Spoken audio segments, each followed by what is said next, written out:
Hello guys, welcome back to my channel. ആദ്യമായിട്ടാണ് എൻ്റെ channel കാണുന്നെങ്കിൽ എല്ലാവരും സബ്സ്ക്രൈബ് ചെയ്ത് സപ്പോർട്ട് ചെയ്യുക. ഞാൻ ഇന്ന് വന്നിട്ടുള്ളത് നമ്മുടെ ദിയ ഫാത്തിമ മോളുടെ കാര്യം പറയാൻ വേണ്ടിയിട്ടാണ്. ഒന്നുമില്ല, കഴിഞ്ഞു പോയ കാര്യങ്ങൾ എല്ലാവരെയും ഒന്നും കൂടി ഓർമ്മപ്പെടുത്താനും പിന്നെ എനിക്ക് തോന്നിയ കുറച്ച് അസംഷൻസ് നിങ്ങളോട് പറയാൻ വേണ്ടിയിട്ട് കൂടിയാണ് ഞാനിന്ന് വന്നിട്ടുള്ളത്.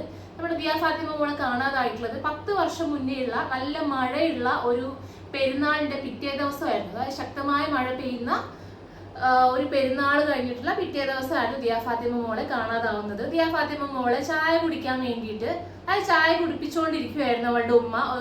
സിറ്റ് ഔട്ടിൽ ഇരുത്തിയിട്ട് ഒരു കസേരയിൽ ഇരുത്തിയിട്ട് ചായ കുടിപ്പിച്ചുകൊണ്ടിരിക്കുവായിരുന്നു. അപ്പൊ മഴ പെയ്തപ്പോൾ എന്തോ ഒരു ആവശ്യത്തിന് വേണ്ടിയിട്ട് കുട്ടീൻ്റെ ഉമ്മ ജസ്റ്റ് ഒന്ന് അടുക്കളയിലോട്ട് പോയ സമയത്ത് ആ ഒരു 5 മിനിറ്റിന്റെ ഗ്യാപ്പിലാണ് നമ്മൾ ദിയ ഫാത്തിമ മോള് ആ ഒരു വീട്ടുമുറ്റത്ത് നിന്ന് അല്ലെങ്കിൽ വീട്ടിൻ്റെ ഉള്ളിൽ നിന്ന് മിസ്സാവുന്നത്. അന്ന് പെരുന്നാളിന്റെ പിറ്റേ ദിവസം ആയതുകൊണ്ട് തന്നെ വീട്ടുകാരെ കൂടാതെ അതായത് ഉപ്പ ഉമ്മ അവരുടെ ബാക്കിയുള്ള മക്കൾ ഇവരെ കൂടാതെ പുറത്തു നിന്നുള്ള 2-3 റിലേറ്റീവ്സ് കൂടി ആ വീട്ടിൽ ഉണ്ടായിരുന്നു എന്നാണ് അറിയാൻ കഴിഞ്ഞിട്ടുള്ളത്. സാധാരണ ഒരു വീടായിരുന്നു 10 വർഷം മുന്നേ. ശക്തമായ മഴ പെയ്തുകൊണ്ടിരിക്കുകയായിരുന്നു. അങ്ങനെ നമ്മുടെ ദിയ ഫാത്തിമ മോളെ കാണാതാവുന്നു. 5 മിനിറ്റിന്റെ ഗ്യാപ്പിൽ അല്ലെങ്കിൽ ഒരു 6 മിനിറ്റിന്റെ ഗ്യാപ്പിൽ ഉമ്മ ജസ്റ്റ് അടുക്കളയിലോട്ട് എന്തോ പാത്രം എടുക്കാനോ എന്തോ പോയൊരു ആ ഒരു ഗ്യാപ്പിലാണ് നമ്മുടെ ദിയ ഫാത്തിമ മോളെ കാണാതാവുന്നത്. അപ്പോൾ എനിക്ക് തോന്നിയ കുറച്ച് അസംഷൻസ് ഞാൻ പറയുകയാണ് ഇവിടെ. അന്ന് ആ വീട്ടുകാരെ കൂടാതെ 3 പേരുണ്ടായിരുന്നു. ഓക്കെ, പിന്നെ നല്ല മഴയുള്ള ഒരു ദിവസമായിരുന്നു. ഒരിക്കലും 1.5 വയസ്സുള്ള ഒരു കുട്ടി, 1.5 വയസ്സായിരുന്നു ദിയ ഫാത്തിമ മോൾക്ക് അന്ന് കാണാതാവുന്ന സമയത്തുള്ള പ്രായം. 1.5 വയസ്സുള്ള ഒരു കുട്ടി ഒരിക്കലും കുടിച്ചോണ്ടിരുന്ന ചായ ഗ്ലാസ് കമഴ്ത്തി വെച്ചിട്ട് കാണാതായിട്ടുള്ളതെന്നാണ് അറിയാൻ കഴിഞ്ഞിട്ടുള്ളത്. അങ്ങനെ ചായ ഗ്ലാസ് കമഴ്ത്തി വെച്ചിട്ട് ഒരിക്കലും ഒരു കുട്ടി 1.5 വയസ്സുള്ള ഒരു കൊച്ച് ശക്തമായ മഴ പെയ്തുകൊണ്ടിരിക്കുകയാണ്. ആ പ്രായത്തിലുള്ള കുട്ടികളുടെ ഉമ്മമാർക്കൊക്കെ മനസ്സിലാവുന്നുണ്ടാവും എത്ര ദൂരം നമ്മുടെ മക്കൾക്ക് നടക്കാൻ കഴിയും. അത് 1.5 വയസ്സുള്ള കുട്ടി ശക്തമായ മഴയത് ഒരിക്കലും പോസിബിൾ ഇല്ലാത്തൊരു കാര്യമാണത്.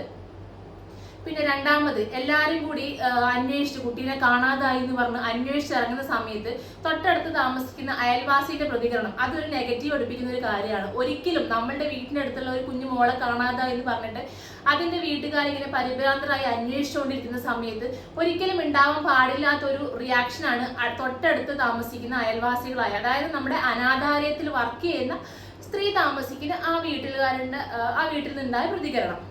ഒരിക്കലും ഞങ്ങൾ ആരും കുട്ടീനെ ഇവിടെ ഒളിപ്പിച്ചു വെച്ചിട്ടില്ല എന്ന് ഒരിക്കലും പറയില്ല. കാരണം നമുക്ക് അങ്ങനെ പറയാൻ കഴിയില്ല. നമ്മുടെ അയൽവാസിയായ കുഞ്ഞു മോളെന്ന് വെച്ച് നമ്മുടെ മോളെ പോലെ തന്നെയാണ് അല്ലെ. അതൊരു നെഗറ്റീവ് പഠിപ്പിക്കുന്ന കാര്യമാണ്. പിന്നെ രണ്ടാമത് പോലീസുകാരന്മാരിലേക്ക് വരികയാണെങ്കിൽ ഒരു കനാലിൽ കൂടി ശക്തമായ മഴ പെയ്ത് വെള്ളം ഒലിച്ചുകൊണ്ടിരിക്കുന്ന കനാലിൽ കൂടി കുട്ടി ഇത്രയും ദൂരം നടന്നു വന്ന് ആ കനാലിൽ വീണ് ഒഴുകിപ്പോയി എന്ന് പറയുന്നത് അതും ഒരിക്കലും പോസിബിൾ അല്ലാത്ത കാര്യമാണ്. ഒരു 0.1% മാത്രമേ അതിന് ചാൻസ് ഉള്ളൂ. കാരണം 1.5 വയസ്സുള്ള കുട്ടി ശക്തമായ മഴയത്ത് അതും 5 മിനിറ്റിന്റെ ഗ്യാപ്പിൽ അല്ലെങ്കിൽ 6 മിനിറ്റിന്റെ ഗ്യാപ്പിൽ 800 മീറ്ററോളം ദൂരം ഉണ്ട് ഈ വീടും ഈ കനാലും ആയിട്ടുള്ള ദൂരം എന്ന് പറയുന്നത്. നിങ്ങൾക്ക് ചിന്തിച്ചാൽ മനസ്സിലാവും അതൊരിക്കലും പോസിബിൾ ആയിട്ടുള്ള കാര്യമില്ല.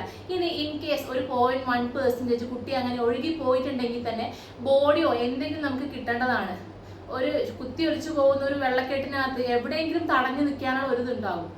അത് 100% ഉറപ്പാണ്. അപ്പൊ അവിടെയും പോലീസുകാരന്മാരാണ് റോങ് കളിച്ചതാണെന്ന് ഞാൻ മനസ്സിലാക്കുന്നു.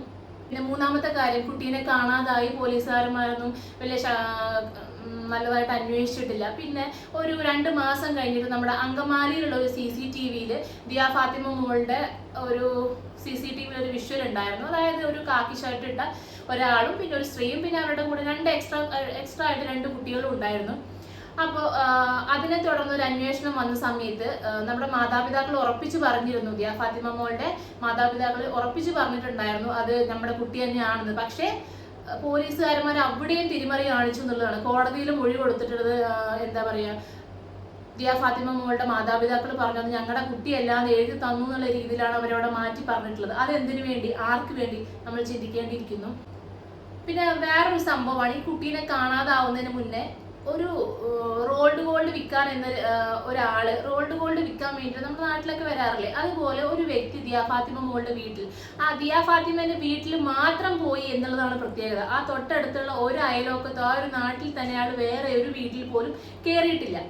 അത് ദിയ ഫാത്തിമ മോളുടെ ഉമ്മ വേറൊരു ഇന്റർവ്യൂവിൽ പറഞ്ഞ കാര്യമാണ്. ഇപ്പൊ എനിക്ക് തോന്നിയ കുറച്ച് കാര്യങ്ങൾ എന്ന് വെച്ച് കഴിഞ്ഞാല് കുറെ പേരൊക്കെ കമന്റ് ഇട്ടിട്ടുണ്ടായിരുന്നു ദിയ ഫാത്തിമ മോളുടെ പല വീഡിയോയ്ക്കും താഴെ കുട്ടീന്റെ ഉമ്മയോടുള്ള വൈരാഗ്യം അല്ലെങ്കിൽ കുട്ടീന്റെ ഉപ്പയോടുള്ള വൈരാഗ്യത്തിന്റെ പുറത്ത് കുട്ടീനെ ആരെങ്കിലും എടുത്തു കൊടുത്തതായിരിക്കാം എന്ന് പറയുന്നത് കണ്ടു. ഒരിക്കലും അങ്ങനെ ചെയ്യാൻ വഴിയില്ല. കാരണം എനിക്ക് തോന്നുന്നത് 10 വർഷം മുന്നേ എന്ന് വെച്ചിട്ടുണ്ടെങ്കിൽ സോഷ്യൽ മീഡിയാസ് ഒന്നും ഇത്ര ആക്റ്റീവ് ആയിരുന്നില്ല. അപ്പൊ ആ സമയത്ത് സോഷ്യൽ മീഡിയാസും ഇതുപോലെ നമുക്ക് ആശയവിനിമയത്തിലുള്ള മാർഗങ്ങളൊക്കെ കുറച്ച് കുറവായിരുന്നു. ആ സമയത്ത് ഒന്നില്ലെങ്കിൽ കാശിന് വേണ്ടിയിട്ട്, അതല്ലെങ്കിൽ ആരെങ്കിലും കാശ് ഓഫർ ചെയ്തു. പണ്ടൊക്കെ വെച്ച് കഴിഞ്ഞാൽ കുട്ടികളെ തട്ടിക്കൊണ്ടുപോകുന്ന മാഫിയോ അങ്ങനെ എന്തെങ്കിലും ഉണ്ടായിട്ടുണ്ടാവും. ആ ഒരു രീതിയിൽ ദിയാ ഫാത്തിമ മോളെ വളരെ വ്യക്തമായി പ്ലാൻ ചെയ്ത് കടത്തിയിട്ടുള്ളതാണെന്നാണ് എനിക്ക് തോന്നുന്ന ഒരു കാര്യം.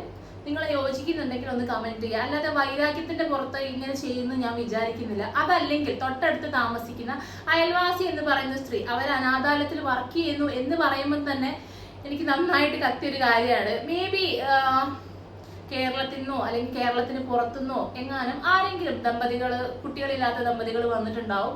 അവർക്ക് ഇങ്ങനെ ഒരുപാട് കുട്ടികളെ ദത്തെടുക്കണമെങ്കിൽ ഒരുപാട് ഫോർമാലിറ്റീസ് ഉണ്ടെന്ന് പറഞ്ഞു കാണും. അപ്പോൾ ഈസി ആയിട്ട് കുട്ടിയെ തട്ടിക്കൊണ്ട് പോയി കൊടുക്കുക കാശിന് വേണ്ടിയിട്ട്, ആ ഒരു മാർഗവും ആയിരിക്കാം, അറിയില്ല. എന്തായാലും കുട്ടിയായിട്ട് വ്യക്തമായിട്ട് പ്ലാൻ ചെയ്ത് തന്നെയാണ് തട്ടിക്കൊണ്ട് പോയിട്ടുള്ളത് നമുക്ക് മനസ്സിലാവുന്നത്. പിന്നെ എനിക്ക് തോന്നിയ വേറൊരു കാര്യമാണ്, നമ്മള് ഈ കുഞ്ഞു മക്കളൊക്കെ എന്ന് വെച്ച് കഴിഞ്ഞാൽ അറിയാത്ത ആൾക്കാരെ എടുത്തു കഴിഞ്ഞാൽ പെട്ടെന്ന് കരയും. മക്കളുള്ള മാതാപിതാക്കൾക്ക് മനസ്സിലാവും. ഈ ചെറിയ കുഞ്ഞു കുട്ടികളൊക്കെ അപരിചിതരായിട്ടുള്ള ആരെങ്കിലും കുട്ടികളുടെ അടുത്ത് വരികയോ അവരെടുക്കാൻ ശ്രമിക്കുകയോ ചെയ്യുമ്പോൾ പെട്ടെന്ന് കരയാൻ ചാൻസ് ഉണ്ട്. വന്നു കഴിഞ്ഞാൽ ചിലപ്പോൾ കരയണമെന്നില്ല, പക്ഷെ എടുക്കുന്ന സമയത്ത് കരഞ്ഞു അല്ലേ. അപ്പൊ ദിയാ ഫാത്തിമ ഈ കൊണ്ടുപോയ സമയത്ത് ദിയാ ഫാത്തിമ കരഞ്ഞില്ല എന്നുള്ളതാണ് ഇവിടെ മറ്റൊരു പോയിന്റ് എന്ന് പറയുന്നത്. മേ ബി കുട്ടിയെ നല്ല പരിചയമുള്ള, കുട്ടിക്ക് നന്നായിട്ട് അറിയാവുന്ന ആരെങ്കിലും ആയിരിക്കാം എടുത്തു കൊടുത്തിട്ടുള്ളതെങ്കിലും, അങ്ങനെ നമുക്ക് ചിന്തിച്ചൂടെ. പിന്നെ വേറൊരു കാര്യമാണ്, എല്ലാവരും പറയുന്നുണ്ടായിരുന്നു കമന്റ്സിൽ കൂടി ഒരുപാട് ആൾക്കാർ ദിയാ ഫാത്തിമ മോളുടെ കാര്യം ആ കുട്ടീന്റെ മാതാപിതാക്കൾ മറന്നു വരികയാണ്. അപ്പൊ മറന്നു വരുന്ന സമയത്ത് നമ്മളെ പോലെയുള്ള, അതായത് ഞങ്ങളെ പോലുള്ള കുറെ യൂട്യൂബേഴ്സ് അവരുടെ കാര്യം കുത്തിപ്പൊക്കിക്കൊണ്ട് വന്ന് ആ മറന്നുപോയ കാര്യം പിന്നെ ഓർമ്മിപ്പിക്കാൻ വേണ്ടി വന്നിട്ടുള്ളതാണെന്നൊക്കെ പറയുന്നുണ്ടായിരുന്നു. ഞാൻ ചോദിക്കട്ടെ ഗൈസ്, നമ്മുടെ മക്കൾ മരിച്ചു പോയതാണ്, നമുക്ക് മരിച്ചു പോയെന്നെങ്കിലും വിചാരിച്ചിട്ട് ആശ്വസിക്കാം. പക്ഷെ ഇത് കാണാതെ പോയതാണ്, ഭക്ഷണം കഴിപ്പിച്ചുകൊണ്ടിരിക്കുന്ന സമയത്ത് കൺമുന്നിൽ നിന്ന് കാണാതായിട്ടുള്ളതാണ് അല്ലേ. അപ്പൊ ആ ഉമ്മേന്റെ വേദന എത്രത്തോളം ഉണ്ടാവും അല്ലേ. എന്തായാലും ജുനൈദ് ഇന്ന് പുതിയൊരു അപ്ഡേറ്റുമായിട്ട് ലൈവിൽ വരാമെന്ന് പറഞ്ഞിട്ടുണ്ട്. നമുക്ക് പ്രതീക്ഷയോടെ കാത്തിരിക്കാം. അപ്പൊ അടുത്തൊരു വീഡിയോ ആയിട്ട് വരുന്നവരെ ബൈ.